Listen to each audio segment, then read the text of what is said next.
Alright, this video is for empirical formula. This is a problem from your percent composition and empirical molecular formulas homework assignment.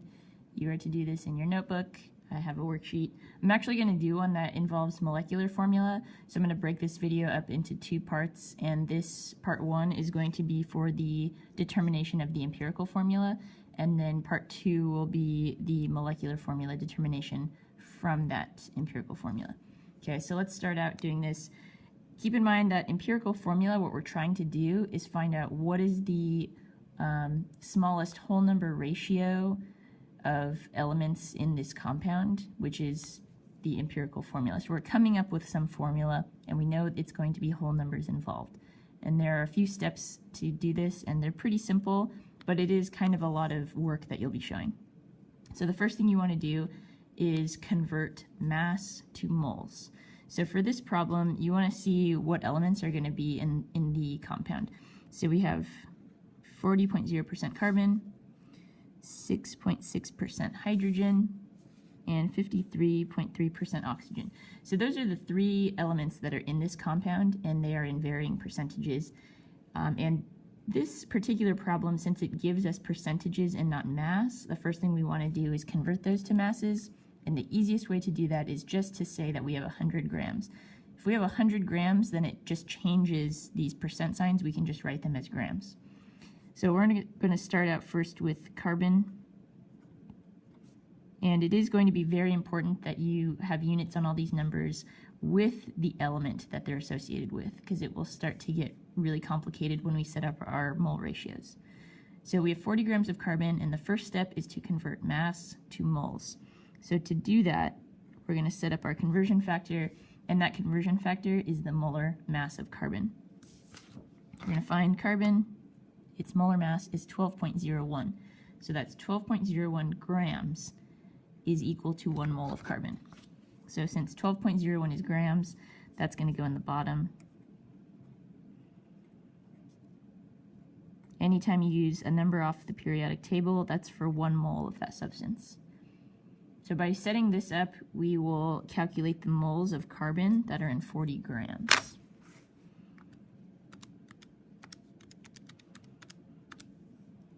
Okay, so we get 3 point a bunch of numbers. We are allowed to use the number of sig figs that are in the mass. So 3 sig figs, so it's going to be 3.33 because it's followed by a 0. So we'll write that. Again, units with the element. So there's the moles of carbon. We want to convert mass to moles for all of the elements that are in the compound. So next we'll do hydrogen.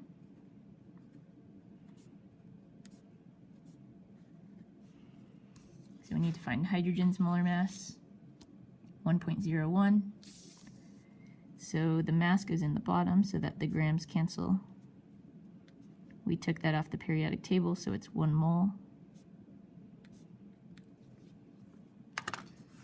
Do that calculation. This time we're only allowed 2 sig figs because the mass is 6.6. So we're going to get 6.5 moles of hydrogen. And the last one is oxygen.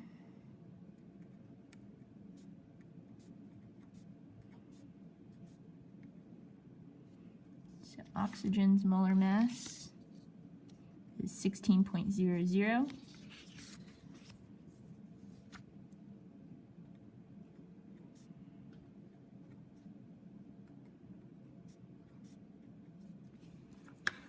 Do our last mass to mole calculation.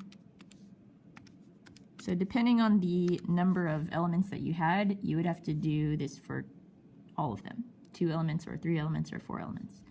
So again, we get 3 sig figs, so we get 3.33.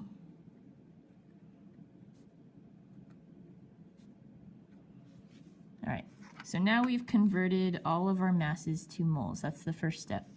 The second step for an empirical formula problem is to determine the whole number mole ratio by dividing by the smallest mole amount. So you want to look at all of your mole amounts, whether there are 2 or 3 or 4 or however many elements you have, and find the smallest one and then divide the other numbers by that.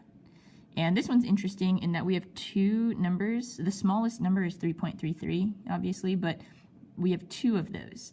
So it actually doesn't matter which one you pick here, and you'll understand why if you don't already see it. But I'm just going to pick carbon because it's the first one. So if that's our smallest mole amount, then I'm going to divide the other two mole amounts by that number. And remember to carry your units with you, because what you're doing here is setting up a ratio. So now we have a ratio of how many moles of carbon or moles of hydrogen there are in relation to moles of carbon.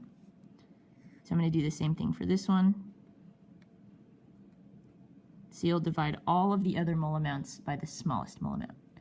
And then we're going to type this into the calculator to see what this ratio reduces to. And what we want, we're hoping for a whole number. Because if we're trying to get a chemical formula, we know that chemical formulas have whole numbers. The formula is not something like C3.33H6.5. We know that's not a chemical formula. We need whole numbers. So that's what we're hoping for here. And as long as it's within 1/10 of a whole number, that's close enough. So like this number, 1.95 blah, blah, blah, is within 1/10 of the number 2. So it's very, very close to the number 2. And for this, the purpose of these questions, 1.9 is close enough to 2. So we'll say this is about 2, but be very careful with your number here. There are units attached to this number. Moles of H does not cancel with moles of carbon. So what that 2 means is it's 2 moles of hydrogen for every 1 mole of carbon. So that is a ratio that you're going to use to figure out your empirical formula. And then this one down here, since it's the same number, 3.33 divided by 3.33, this is going to be 1. But even that is not just 1. There are units here. So it's 1 mole of oxygen for every 1 mole of carbon. Okay, so we have 2 ratios here. If we had not gotten whole numbers here, we got very lucky with this. Sometimes it's a nice problem where we get whole numbers instantly. If we did not get whole numbers, you would have to multiply top and bottom by 2/2 or 3/3 until you did get a whole number. Okay. But here we get whole numbers. So once we get that, we can actually determine the empirical formula. And for problems like this that have carbon, hydrogen, and oxygen, it is going to be in that order. So the formula is going to be in the order of carbon, and then hydrogen, and then oxygen. And if we look at our ratios, we know that we're going to have 2 moles of hydrogen for every 1 mole of carbon. So if we have 1 carbon, we're going to have 2 hydrogens, and there's 1 mole of oxygen for every 1 mole of carbon. So 1 and 1, remember we don't write the ones in a chemical formula. So this is actually our empirical formula, CHO, or CH2O. Those numbers were taken from the ratios here. Sometimes this ends up being a real compound. Sometimes it's not.